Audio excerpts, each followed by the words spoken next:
Hey, this is Marco. In this video I'm going to show you how to fix if nearby people aren't showing on Telegram. But before I show you how to do that, subscribe to the channel, it helps me out a lot. So if you are on iOS or Android, first you want to make sure that Telegram is updated to the latest version.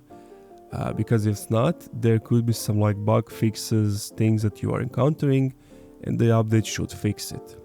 The other thing is that you reinstall Telegram.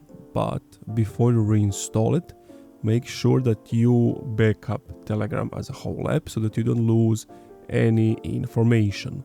So once you back up Telegram, delete it, reinstall it again from the App Store or Google Play Store, and then try again. If that still doesn't work, just reach out to Telegram support and they will help you out what further steps you need to do.